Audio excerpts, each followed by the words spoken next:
Those of you who've been paying attention to technology know about open source software. And if you've been paying attention, you probably also heard the term free software. And you may even know a little about the war of words there, that there's this long-standing argument between the two themes, and that for some people it seems like a distinction without a difference, and for others it seems like a hill that they're willing to die on. I've been involved in this stuff for, well, at least since the last century, and I've recently had a reconfiguration in the way I thought about it, and that's what this talk is about. So it started when I began thinking about the historic context of free software. The first free software license, the GNU General Public License, it was created in 1983 by an AI researcher named Richard Stallman. And Richard Stallman created this license called the GNU Public License, the GNU General Public License, that came with 4 freedoms. If you were a software author and you put this license on your work, you were guaranteeing to anyone else who came along the right to run your code, to study your code, to improve your code, and to share the improvements that they made with your code, provided that they did so on the same terms, provided that they allowed others to have the same freedoms that you'd given them. Now, here's the part that I hadn't quite figured out, and that I only recently began thinking about, and that reconfigured my thinking, which is that software copyright itself arrived about 1983. There had been some changes to the Copyright Act in 1980, and in 1983 there was this lawsuit, Apple v. Franklin, and really the very first software copyright was just coming into existence when the GPL came along.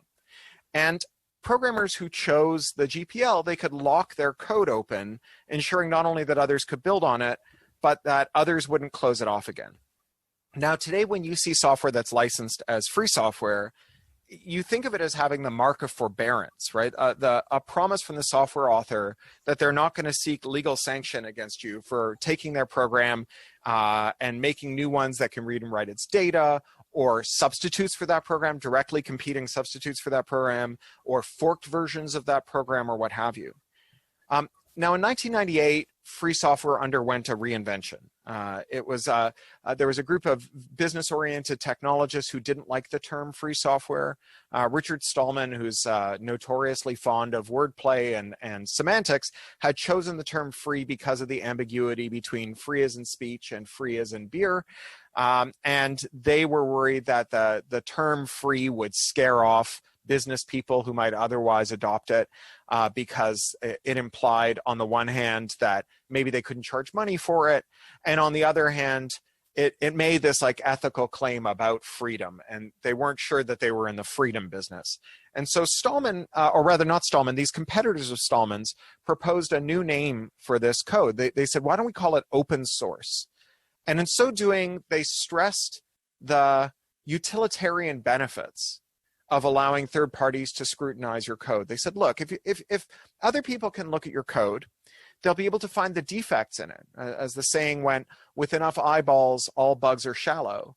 And they kind of had a secondary pitch, which is like, there's a bunch of sort of public-spirited nerds out there, and if you license your code the right way, they'll just do free work for you. And so the combination of the promise of free work and high software quality was at the center of this pitch for open source. And this is where the rift opens up. So let's go back from 1998 back to 83 and to the birth of free software, and think about what the environment looked like when free software was born. So in 1983, as I said, software copyright was brand new. It was untested, not well understood. No one knew which software it covered or what it meant to have software covered by copyright. It was a new thing in the world. Software patents were effectively unheard of. They were very difficult to secure, and it wasn't clear what they covered. The terms of service that have become ubiquitous, this is the sprawling novella of garbage legalese that comes with everything that you start using or unbox or unwrap. Those terms of service were not considered enforceable. They were there wasn't case law. Computer Fraud and Abuse Act hadn't been put in service to enforce them yet, and no one really took them very seriously. And there was no law against bypassing copy control systems, so-called digital rights management.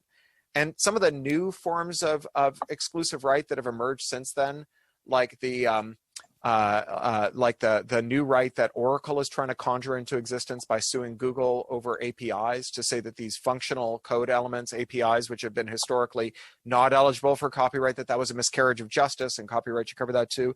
They didn't exist either. In other words, when free software was born, if you wanted to clone or interoperate or improve or modify any existing software, all you needed to do, irrespective of the software's license, all you needed to do was reverse engineer the code and go to town. The GPL was not permission to make something new that was compatible with the things that already existed. People who knew how to make software already behaved as though they had that right effectively without limitation. Irrespective of the feelings of the companies that made the software that they were modifying, they behaved as though modifying software, improving software, making competing versions, and so on, that those were normal activities for programmers to engage in, and that no one had the right to tell them not to. So the GPL was a request for companies and for individual software authors to make that process easier, right? To make it less tedious, because in 1983, there was a lot of code to write, and there weren't a lot of people who knew how to write it. And it was sort of wasteful that the best minds of the generation were being spent reverse engineering code just so they could fix it. Wouldn't it be easier if they just made the code available so that we could all get to work on the improving part instead of the tedious reverse engineering part? So the GPL was icing on the cake, right? Applying the GPL on the code didn't signal that you would forswear legal vengeance on those who had the audacity to modify it or improve it. You had no right to that vengeance. Applying GPL to your code signaled that you were willing to collaborate with those people who are coming after you, rather than impotently shaking your fist at them from the sidelines. That's all the GPL meant. Now, 40 years later, the world is a very different place. Between software copyrights, anti-circumvention rules, software patents, enforceable terms of service, trade secrecy, non-compete agreements, and the pending Oracle-Google case, any attempt to interoperate with an existing product without permission from the people who made it is effectively a legal suicide mission, an invitation to almost unlimited civil liability and even criminal litigation. That is to say, if you dare to modify, improve, or replace an existing dominant service, you risk bankruptcy and even a prison sentence. So 40 years ago, we had cake and we asked for icing on the top of it. Today, all that we have left is the icing, and we've basically forgotten that the cake was ever there. If code isn't licensed as free, you probably need to leave it alone. So I want to talk about what I mean when I say interoperability. It's a nerdy technical term. It's closely related to a more layperson-friendly term, compatibility, but the two aren't exactly equivalent. In a technical sense, interoperability describes two products or services that somehow work together with one another. If you've ever opened a Word document in Google Docs, or if you've put a third-party ink cartridge in your printer, or if you've even replaced your watch band, or if you changed the stereo that came in your car, you've experienced interoperability, this broad, universal, essential characteristic of really all of our technology. Interoperability is the default state of the world. If you want to grill a burger tonight, you can use anyone's charcoal in your grill. You can put anyone's gas in your car. You can buy anyone's light bulb and put it in your light socket, and you can wear your shoes with anyone's socks. Now, some of this is down to standardization. Manufacturers and academics and regulators and other stakeholders, they gather in standards development organizations to make the process simpler. They describe canonical ways of making things, whether it's the thread and direction of a light bulb, or the syntax of an HTTP request, or exactly where the fittings go under a toilet so you can just sit it down on your plumbing. It's all down to standardization. And standardization makes interoperability a lot smoother. If you think about standards for paper, letter, legal, A1, A2, A3, A4, they allow you to reliably buy paper and know that it'll fit in an envelope or your printer without requiring trimming or any other modification. And a failure to standardize does make life hard for everyone. In the early days of Australian colonization, there were these competing rail barons who laid tracks of different gauges across the country, creating something that Australians call the multi-gauge muddle, which is definitely the name of my garage band. And they ended up with this permanent rail system of differing gauges where you can't get rolling stock from one end of the country to the other. You have to unload and reload it in new cars designed for new rails. But barriers to interoperability are not insurmountable. If the paper doesn't fit in the envelope, you can trim it. If it doesn't fit in your printer, you can cut it down.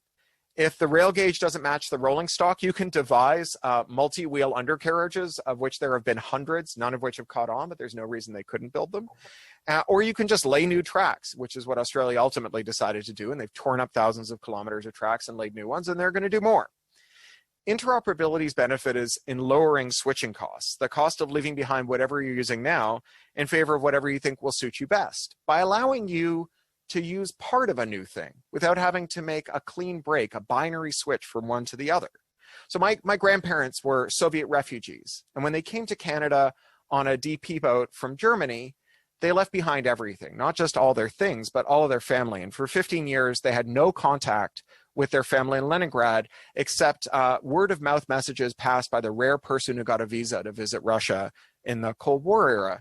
It was a really hard choice to leave the Soviet Union, even though they knew that they wanted to go.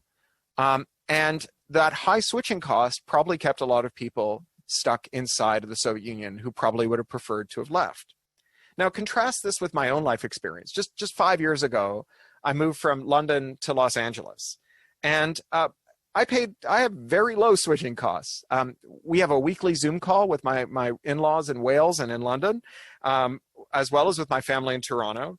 The laptop and my books came with me. I even brought with some of my appliances, things that I liked enough that I was willing to buy an adapter for them. My wife had given me a theremin as a joke gift one year, and I found that I quite like playing it, although I'm very, very bad at it.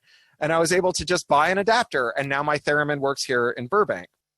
Now, companies like high switching costs. If you're a would-be monopolist, the best product is one that's really easy to start using and really hard to stop using.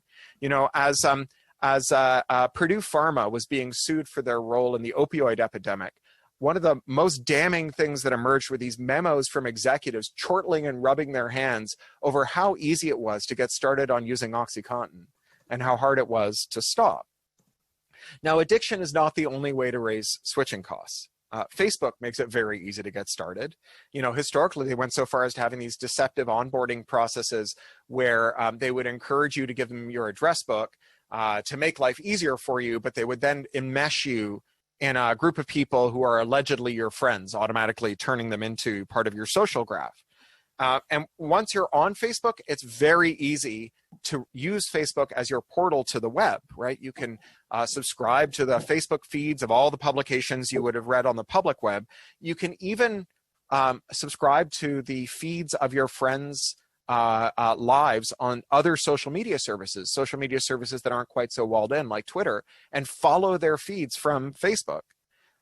You start using Facebook just to follow the friends you have there, but over time, the system nudges you into making Facebook your portal into the whole web. But if you want to leave Facebook, there's no easy way to do so. You can't go to a Facebook rival and stay in touch with your Facebook friends from it. You certainly can't reply to what your Facebook friends are posting to Facebook while using a rival service. Interoperability, that thing that Facebook uses to slurp stuff in from the open web, it's the key to self-determination. Leaving Facebook in the 21st century is like my grandmother leaving the USSR in the 40s. You can go, sure, but your friends and your loved ones are all held hostage behind Zuck's Iron Curtain. So leaving Facebook means leaving behind your communities, your relationships, and so on. It's not as hard as kicking opioids, but it's not easier either. And of course, one of the things about your presence on Facebook is it's the reason that someone else isn't leaving. You are holding someone else hostage, even as you are the hostage yourself. Now, here's the thing. It is not surprising that Facebook has done this because everybody wants to minimize risk, from employers to workers, from big tech to its users. You know, you want to use Google in ways that make your life better, and you don't want Google to be able to arbitrarily change its services or remove them in ways that make your life worse, right? I am still bitter over Google removing its RSS reader like 7 years ago. Google wants to ensure that you won't leave the company and its products and services. Now, it could do that by making those products and services so good that you're never tempted to go, But a surer, cheaper way to do that is to interweave its products and services into your life to make sure that your kid can't go to a public school without having a Google Classroom account, embedding Google Search in your mobile OS, releasing web and app development frameworks for third parties that quietly harvest the data of people who don't even think of themselves as Google users, but who are still being targeted by Google. The more freedom you have to leave Google, the bigger a risk you present to Google. The more Google can lock you in, the lower the risk of your departure from the service, and the higher the risk that Google will cease to keep your business by making good products and instead rely on retaining you because you can't leave or because leaving would involve a very high price. So interoperability improves self-determination by safeguarding your ability to change your current situation in incremental steps. If you like your phone and you like the apps you have, but you want an app that's been banned in the default app store, interoperability can come to your rescue, allowing you to add a second app store or just sideload that app. And you get to keep your phone, you get to keep your data, you get to keep the apps that you love, and you get to have this app that the manufacturer didn't think you should have. Without interoperability, the choice is take it or leave it. If the App Store blocks an app that you want, the price of getting that app is throwing away your phone, throwing away all your apps, some or all of the data that you've painstakingly inputted into your phone. The unauthorized app, therefore, has to be pretty damn good before you're willing to throw all that away to use it. So writ large, interoperability is the thing that underpins concepts like democracy itself. When someone says that they like the city, but they object to one of its bylaws, we don't tell them, well, if you don't like the bylaw, get out of the city. Your bylaw, your city comes with a way to amend its bylaws. You can change them. You can take the city and not its laws. Or if you fail in your bid to reform your city's laws, you can go to another city and you still get to sell your house or even keep it if you want and keep your stuff. You can stay in touch with your friends, right? That's what interoperability gets you, is this way to replace part of something instead of an all or nothing proposition. Now, this all started with a reflection on the history of the free software movement, that largely forgotten time in which the default condition of software was freedom. In the absence of copyright and patent and anti-circumvention in terms of service and non-competes and confidentiality and the other commonplaces of the software marketplace today, anyone who could figure out how to reverse engineer a program could improve it, replace some or all of it, read or write its files, compete with it, or sideline it altogether. Today, this is no longer the case. In fact, today's software marketplace is so unlike this previous cake and icing world, where the default was the software freedom, that's the cake, and the free software movement made its audacious demand for source code, which was icing. It's virtually impossible to imagine that world today. The thicket of anti-interoperability laws that have sprung up around interoperability, we have a catch-all name for them. We call them intellectual property. Now, if you've hung around with free software advocates or free culture advocates, you know that the term IP is like red rag to a bull and incites endless, tedious arguments about whether or not that term is a good one or a bad one. Prior to the term intellectual property as an umbrella, the different legal regimes were all referred to by their own names, right? If you wanted to talk about copyright, you talked about copyright. And if you were talking about trademark, you said trademark. And if you were talking about patents, you said patents. And if you ever needed to talk about all three, which was rare because they're pretty different ideas, you called them the author's monopoly or the creator's monopoly. Now, the argument against using the term IP, it leans heavily on the differences between these regimes. So, copyright, for example, its purpose is defined in the US Constitution as promoting the useful arts and sciences. That is, providing just enough incentive, but no more, to get people to make cool stuff. It has these carve-outs, what we call fair use, or in most of the rest of the English-speaking world, fair dealing. This idea that although copyright does allow for some exclusive rights for authors, it also has these holes in it that allow third parties to come in and use it in ways that the author may not want. And that's very different from, say, patents. Patents don't have fair use, but what patents have is disclosure. Patents are designed as a system to encourage people to describe how their machines work. Right? To say to people, if you tell us how your invention works so that other people can study it and figure out how to make their own inventions or new things that plug into your old invention, then we're going to give you a period of exclusive rights over them that you can use to dominate it. But the disclosure has to come with it. And trademarks are altogether different again. They're not property in any sense. Trademarks are the right of a manufacturer to sue competitors who deceive their customers, right? The unscrupulous vendor who puts Pepsi in a Coke can and bills it as Coke is unlikely to be sued by you, the Coke drinker, because you don't have the resources to punish them for it. And so we deputize Coca-Cola to punish firms, rival firms, that make deceptive uses of its marks. And where there is no deception, they have no right to enforce their marks, not even if it harms their business, not even if it undermines their profits. Now, seen in this light, you can see why intellectual property isn't a coherent category. When you say that your work has intellectual property protection, it's not clear whether you mean that you think Congress has given you just enough incentive, but no more to make something new subject to fair use, or whether you've disclosed its workings and therefore you're going to get a term of exclusivity to it, or whether you've been deputized to sue rivals who confuse your customers. But when you look at how firms use the term IP, a very precise meaning emerges. Despite what the copy fighters say, there is a very precise meaning to IP in its colloquial marketplace sense. And it's this: IP is any law that I can invoke that allows me to control the conduct of my competitors, my critics, and my customers. That is, in a world of uncertainty, where other people's unpredictability can erode your profits or mire you in scandal, or even tank your business, IP is a means of forcing other people to arrange their affairs to suit your needs, even when it runs counter to their own needs.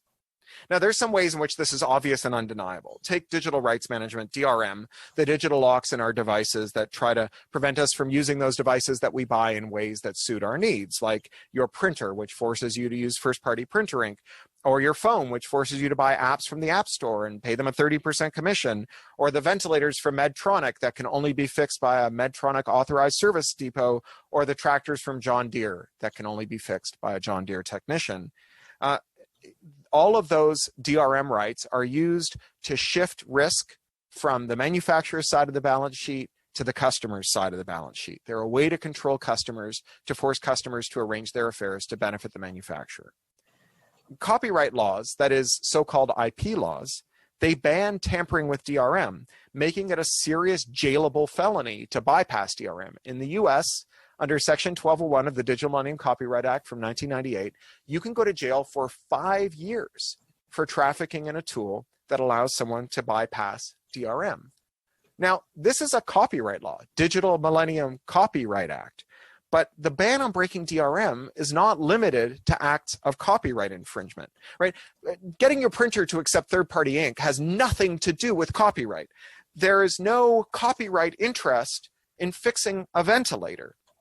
The law bans legal conduct. The whole purpose of the law is to ban conduct that would otherwise be legal, that has no nexus with copyright, by adding a kind of one molecule thick layer of DRM to the device so that doing things the manufacturer dislikes involves removing the DRM and therefore becomes a crime. It's not copyright protection. It's a way to conjure up a doctrine we can call felony contempt of business model. And it's not just DRM. Right, Goldman Sachs, these global finance supervillains, they released a font called Goldman Sans. That's their logo font, and anyone can get it for free. And it comes with a copyright license. And that copyright license isn't to stop you from copying it. They give it away for free. You're allowed to copy it. It comes with a non-disparagement clause that prohibits you from using their font to criticize them. The entire point of the copyright license on this font is not to stop piracy, it's to stop criticism. Now, copyright has fair use or fair dealing in other countries that allow for many types of copying and adapting and displaying and even selling of others' copyrighted expressions. But fair use doesn't depend on a copyright holder's permission, right? The whole point of fair use is that it is there for you when you want to do something that the copyright holder objects to. And so what DRM does is it allows for foreclosure of fair use. It allows for that escape valve in copyright to be jammed open so that you can't make use of it. Now, patent has its own escape valve, publication. To receive a patent, you have to describe how the machine works, and you have to describe how it works with enough detail that other people can figure out how to compete with it, how to make something else that does the same thing. And trademark has escape valves. Trademark has things like nominative defense. So you can say, this tastes better than Coca-Cola, and Coke has no cause of action against you. Or I fix iPhones, and Apple has no cause of action against you. And of course, it is limited to trade, right? So it's never a trademark offense to do things that don't deceive the customers. These escape valves have been a lot less durable than we might have hoped. It turns out that much of the efficacy that we'd hoped for from these escape valves turns on there being robust competition, right? The thing that protected fair use was not public interest groups. It was the idea that there were robust competitors who depended on fair use. And when one entity in an industry tried to foreclose on fair use, another equally powerful entity would stick up for it so that they could defend their own interests. Now, the last 4 decades of massive consolidation in every industry has led to a consensus that fair use and these other escape valves, they are bugs and not features. And concentrated industries have set out figuring out how to jam those valves shut so that no one else can use them.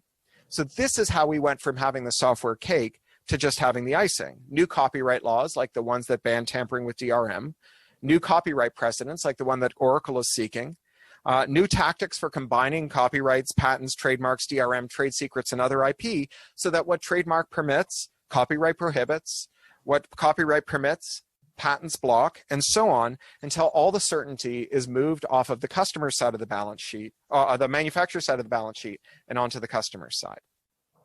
Now, recall that before the term IP came into currency, the term we used was authors' monopolies. And there's a long story about how one became the other, and it's hotly contested, but the one thing everyone agrees on is that having a thing that you rely on called your monopoly is not great. Because when you're worried that it's not big enough, or that it needs to be fine-tuned or made more expansive, and you go to your legislature and say, help me expand my monopoly, you don't get much of a hearing. Now, there's a strict sense in which copyright and especially patents are monopolies, right?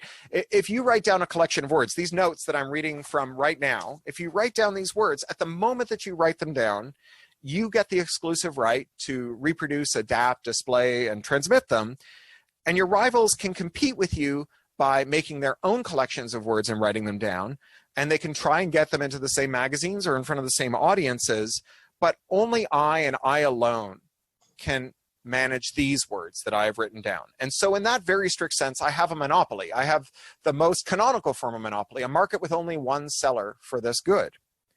But the word monopoly has a more colloquial definition that we use in competition law. We don't just mean a world in which there's one seller. We mean that we call a monopolist anyone who has market power, anyone who has the power to set prices and decide what they're going to charge. So HP makes a printer, and then they charge more for the ink than Veuve Clicquot charges for vintage champagne. And they use IP law to stop third parties from refilling their cartridges. And even if you want to go to one of their rivals and try and find a cheaper source of ink, you'll find that the industry is so consolidated that they've all converged on the same tactic for how they deal with ink and printers. Now, the people who bristled at having their copyrights called monopolies, they've got a point. It's a rare author who has market power, right? The fact that I wrote these words down can't force a publisher to pay me for them, or even let them name my price if they're willing to pay me for them. There are a few authors who can sell whatever it is they write down, but they're few and far between, and frankly unimportant, because those copyrights are a rounding error as against all the copyrights that are created every day when people set their fingers to the keyboard or put a brush on some paper. Now, that said, there are actual market power monopolies in entertainment, right? We have one movie theater chain that controls the entire industry. It's probably going to be bankrupt or a part of Amazon pretty soon. We've got 3 record labels. We've got 4 movie studios. We've got 5 publishers, which are probably going to be 4 by the time the crisis is over. There's only 1 national brick and mortar bookseller, and there's only 1 global digital bookseller of any size. And they also control the audiobook market with more than 90% of that market. Now, those monopolies are in some ways completely undistinguishable from all the other monopolies we have in all those other sectors. The monopolies that have emerged in energy, eyewear, finance, automotive, aerospace, accounting, civil engineering, logistics, and so on. They all came about through the same way: lax antitrust enforcement. For 40 years, we just let companies grow by doing things that we used to ban, things that are anti-competitive, like buying small competitors before they can become big competitors, or merging with major competitors, or creating vertical monopolies that let them squeeze their workforce and their suppliers and their customers. But entertainment monopolies are actually a little different because they can aggregate all of these authors' monopolies in vast quantities. Those monopolies are durable in ways that mere market power is not. Say if you're Universal Music and you control a third of all the recorded music catalog that exists. If someone wants to make music that involves taking samples, they probably have to go through you. And you will only contract with them if they sign their rights over to you as well. And so now, every time someone who wants to sample Universal Music ends up selling their copyrights to Universal Music as a condition of doing so, and creates more Universal Music catalog that subsequent authors will have to surrender their copyrights to gain access to. Even where tech challenges monopolies, I beg your pardon, I skipped ahead here. So one of the things about that dynamic where you have authors' monopolies aggregated by market power monopolies is that while a market power monopolist at least has to nominally fear enforcement, that maybe one of their rivals will get the Department of Justice to finally lift a finger against them for their anti-competitive conduct, if you have a market power monopoly that is possessed of bundles of creators' monopolies, you get to sue people who compete with you. Right? You get to sue the musician who samples your music without licensing the catalog. You get to sue the entity that clones your patent without licensing your patent. So you gain, through your author's monopoly, not just the market power, but the power to invoke the state to prevent people from taking away your market power. You don't have to worry about enforcement. You are enforcement. So banking and aerospace monopolies might get sued for creating monopolistic conduct, but entertainment monopolies get to sue their rivals for challenging it. And even where there are tech companies that challenge monopolies, they generally do so in order to create their own monopolies. So Kindle Unlimited is the one-price shop for Amazon where you can get independent ebooks that Amazon has acquired the rights to through its its pool of independent authors. And every Kindle Unlimited book is encumbered with digital rights management that locks it to Amazon's platform. If you attempt to liberate your Kindle Unlimited book so that it can be read on a rival's device, say one that doesn't spy on you constantly while you're reading, then you will commit a felony under Section 12(1) of the DMCA, and you can go to jail for 5 years. The Kindle Unlimited books aren't available in libraries, which means that, that if you give librarians a tool to unlock Kindle Unlimited books so that they can put them in their libraries, you're also committing a felony. Now, as Amazon conquers an ever larger proportion of readers, it permanently locks those readers to its platform with the DRM, meaning that any author who wants to access those readers has to surrender their copyrights to Amazon's catalog, which lures in more readers. Give authors more copyright if they gave us more monopoly powers. Amazon, as this buyer who controls the market, will simply make surrendering that copyright to them a condition of doing business with them. Now, authors' monopolies are not market power monopolies, but if you aggregate enough authors' power monopolies in one place, you can turn them into market power monopolies, backed by the power of the courts and the state and the prisons, and you can accumulate other authors' monopolies almost automatically every time someone enters your captive marketplace.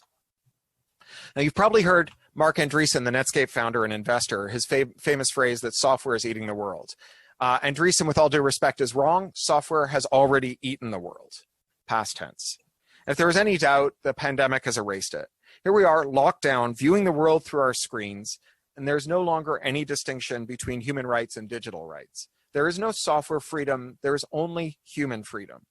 Software is expanding relentlessly into every device and every system, from ventilators to tractors, toothbrushes to sex toys, refrigerator filters to money itself.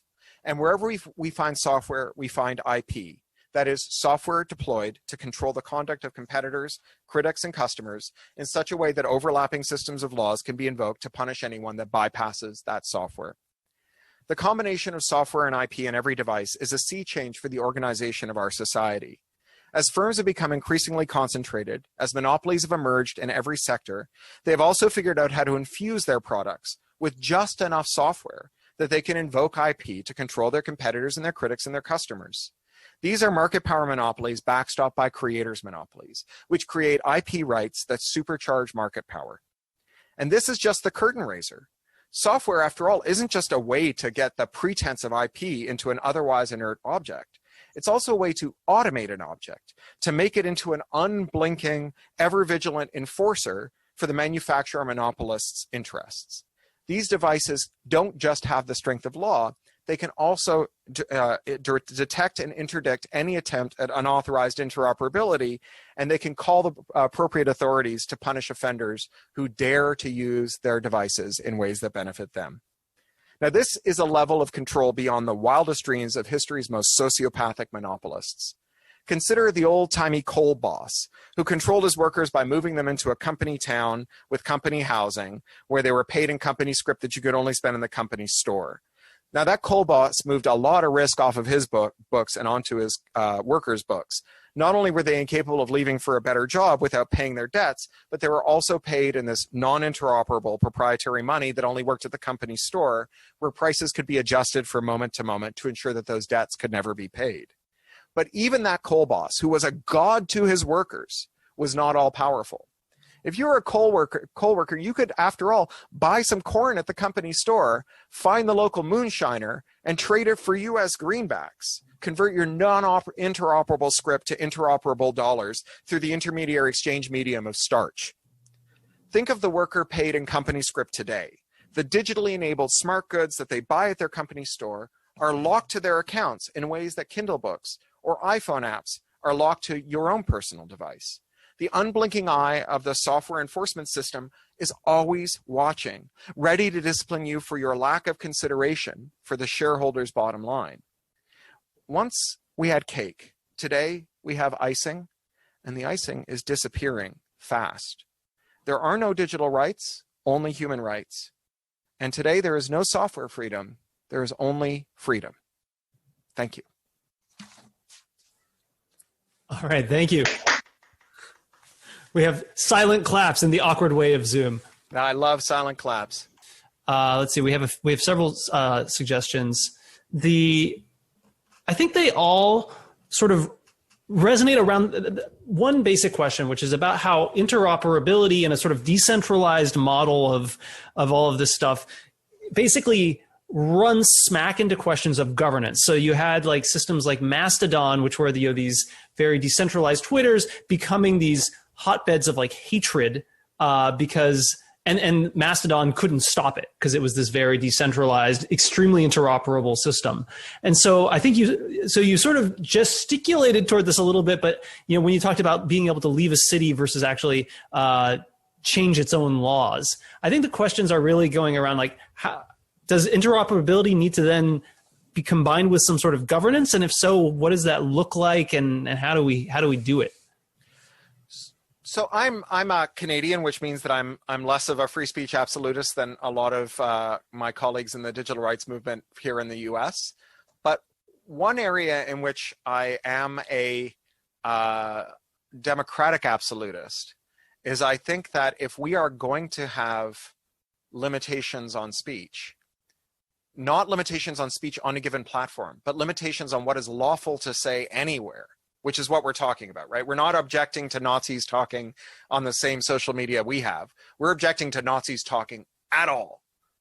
That we want that to come not from private actors, but from democratically accountable lawmakers, right? That if we are going to prohibit certain forms of disfavored opinion from being expressed in any forum, that industry should not be the ones making that call. And the problem that we have now, we have this model that Schneier, he calls the feudal security model, where in the absence of robust rules for privacy or even for speech, if you are someone who favors limitations on speech, for example, limitations on hate speech or harassing speech or so on, in the absence of those protections that are arrived at democratically, and in a world of extremely concentrated industry, the way that you pick your speech regime is you find a feudal lord, Lord Zuckerberg or Lord Jack, and you hope that their speech rules will be ones that are pleasing to you, and you put yourself behind the wall of their fortress, and you ask them to enforce rules even-handedly on the basis of their promise. And if you don't like their promise, you can kind of run across the open ground and try and find another feudal castle to cower in while the bandits rage in the open fields. And there is a sense in which interoperability, without creating some regime that, as you say, a governance regime, a regime that dictates conduct that is permissible, whether that's conduct in respect to privacy or conduct in respect to speech, without that essentially what you're doing is you're knocking the walls down. You're taking away the feudal lord's army, and you're letting the bandits in without a defense. And so even though the lord might have been a sadist and might have been monumentally unsuited to taking care of your interests, at least sometimes he kept the bandits out. There are very real senses in which this is true. Google does a really good job of protecting Android users from a lot of really bad actors while spying on them like crazy, right?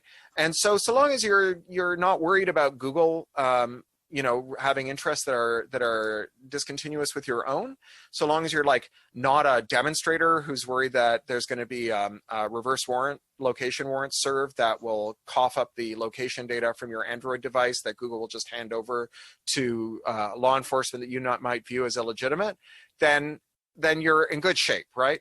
But if your interests diverge from the Lord, right? If, for example, you are someone who uses Apple devices because you value your privacy, and you think that because Apple won't sell your private data to help someone sell you a fidget spinner, that they value your privacy, you will get a nasty surprise if you're a member of a disfavored religious group in China, because there, Apple is extremely active in participating in the roundup and imprisonment and torture rape camps of Uyghurs by removing VPNs from the App Store at the demand of the Chinese Communist Party, right? So the thing that interoperability gets you is a means of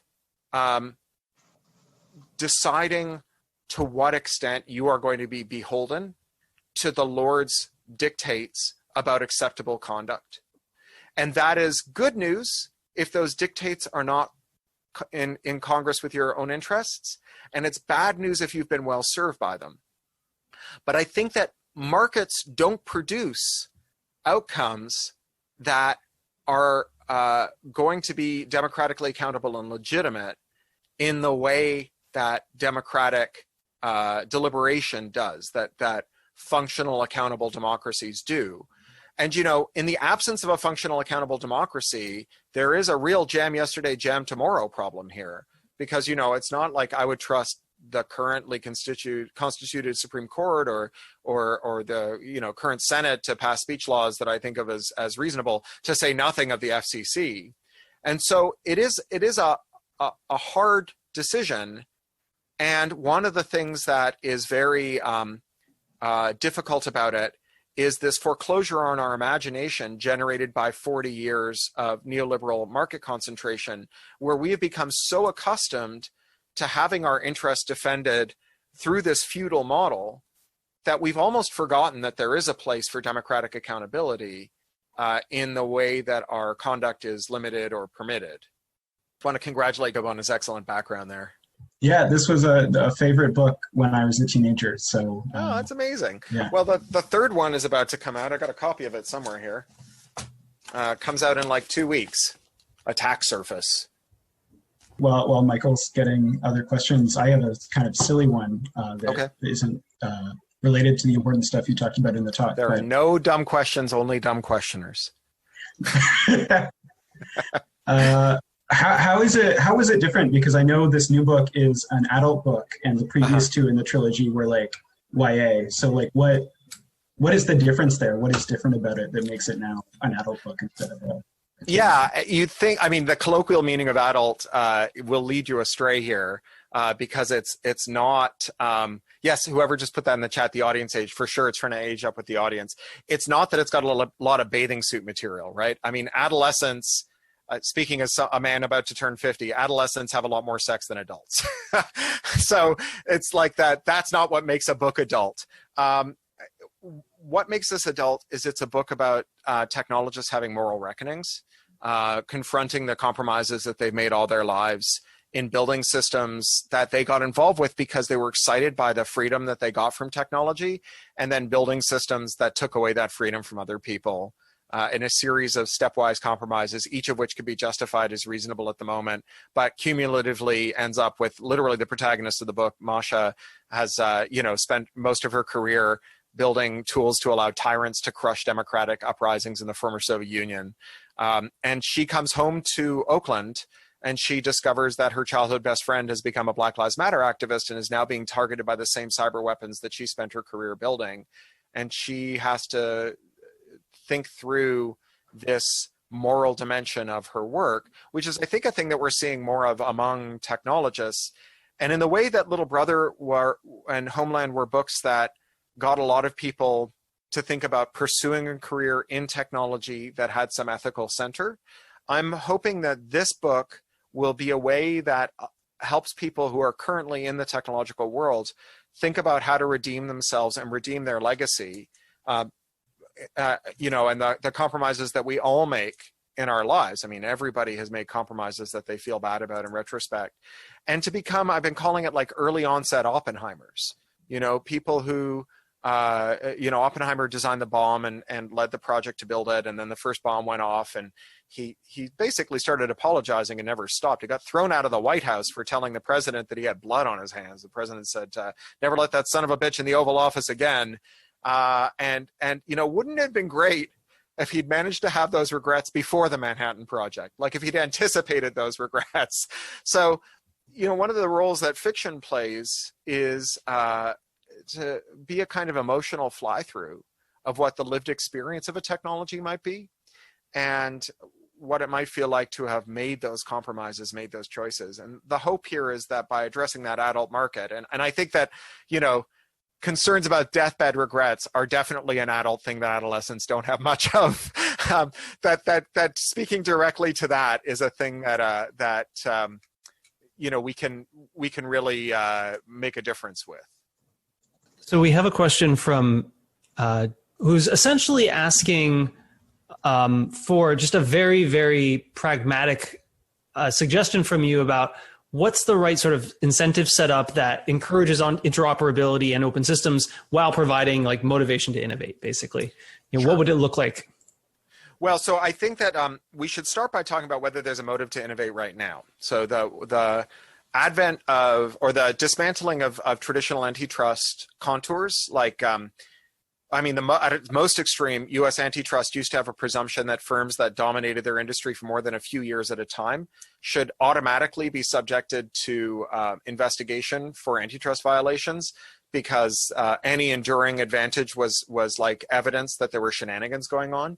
But even the prohibitions on mergers and the prohibitions on vertical integration, what was called structural separation, were powerful incentives to innovate, because you knew that you wouldn't be crushed by the platform you were using, right? So we used to prohibit banks, for example, from owning businesses that competed with the businesses that they lent money to.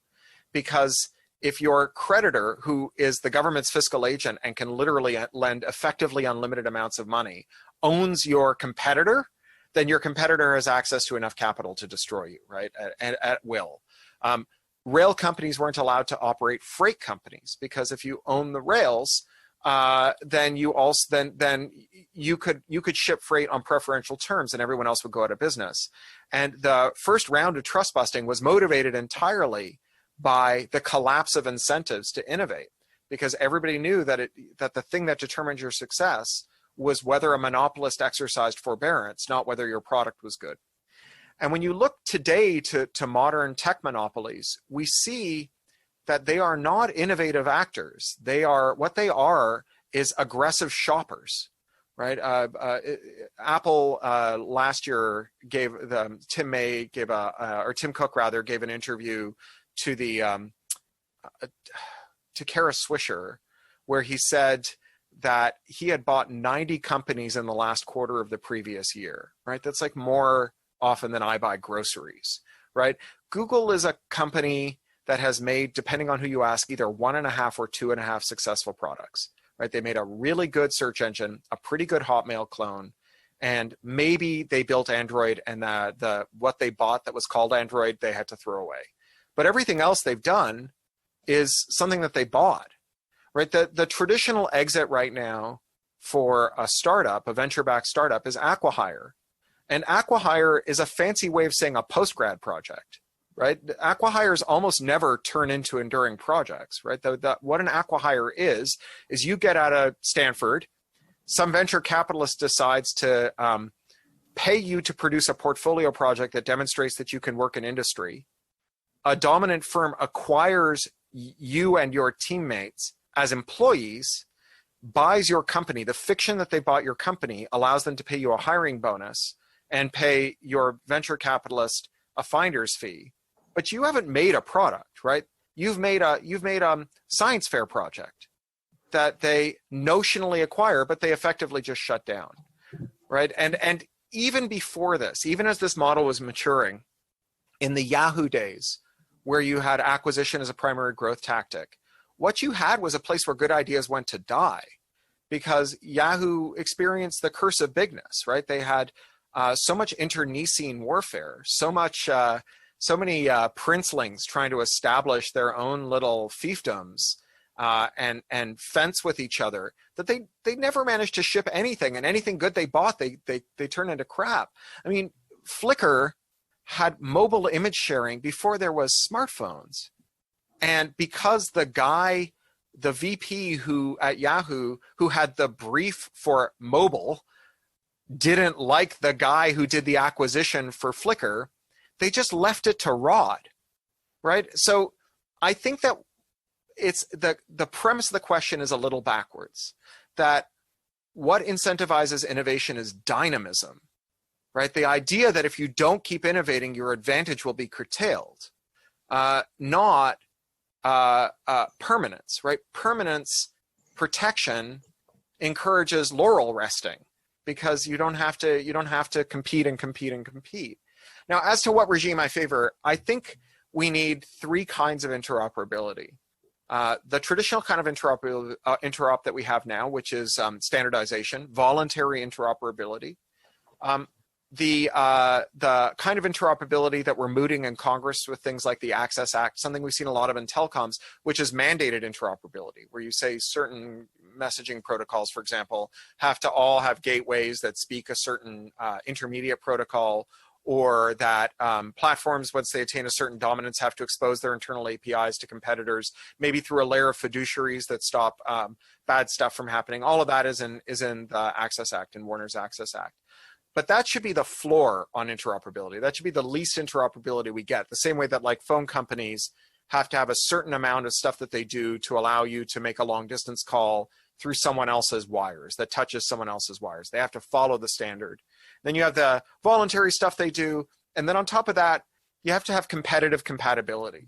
You have to have the right to do things on behalf of bona fide users, even if the firm disfavors it, even if the firm rejects it, and even if the firm tries to stop you from doing it. The firm should be allowed to try and stop you from doing it, right? Like, so Zuckerberg, when he started Facebook and opened it up, he had a problem, which is that everybody who understood why you might want to use social media was already a MySpace user, and MySpace was owned by a rapacious billionaire called Rupert Murdoch, who was never going to let them go.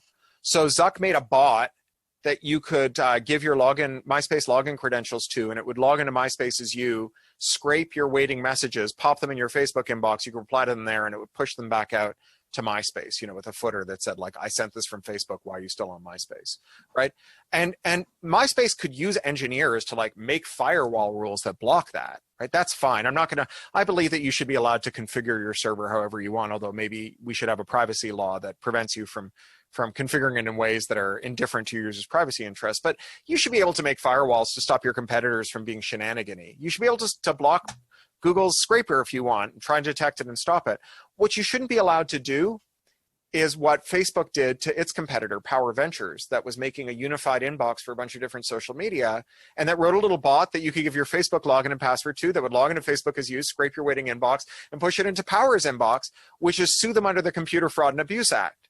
So rather than changing their firewall rules, they hired some lawyers to, destroy them, in part, I think, because the engineering challenge is harder than we give credit for. There are a lot of people who are like, oh, even if you took away the legal protections against interoperability, dominant firms have such a monopoly on good engineering talent that they would just block interoperators. I think that's not true. I think defending is really hard, right? To defend perfectly, you have to make no mistakes. To attack, you have to find one mistake the defender has made, and you can exploit that vulnerability.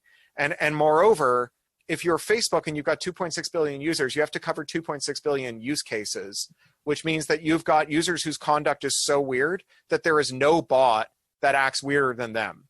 And so there will be lots of ways for interoperators to eel past your defenses. But taking away the legal right to stop companies from preventing interoperability by bona fide users for lawful purposes should be the ceiling on interop, whatever we can figure out how to make, right? It's not up to them to support it or even to exercise forbearance and not fight it, but they just can't exercise the courts as a way of preventing competition.